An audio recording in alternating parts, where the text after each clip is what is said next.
Yesterday, I watched a big, bearded, formerly burly trucker, who also happened to be my patient, lay on his deathbed.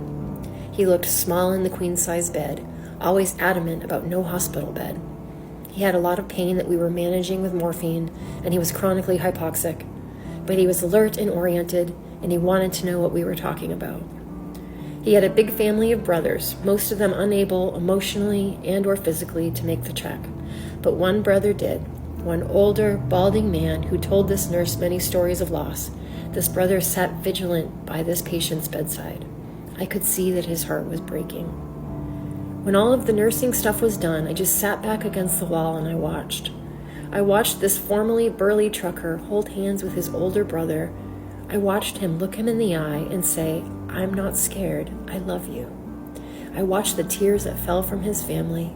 I watched the looks of love in the room, the gentle touches, the pain in their eyes. I sat against my wall and thought, how did I get here? How did I get to be in this man's room, privy to his dying scene, privy to the love and deep pain that permeated this space? As he lay dying, it became clear that this man was in two different worlds, the world of the living and the world of the dead. He was talking about his Grandpa Dick, a man I later learned he had never met. His brother knew him before he died.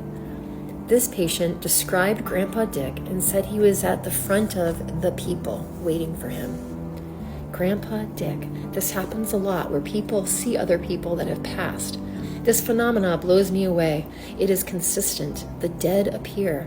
The dead are present in the dying space. They often visit with the dying hours and even days before the person dies. I have another patient who just last week started getting visits from her mother and sister, both passed. This happens with such strong regularity. If you didn't have a faith in afterlife, it makes you question it. How does Grandpa Dick appear when he doesn't even have a memory formed of him? How can he describe him without knowing him? The man died in the early morning hours. He was a good man, and I miss him.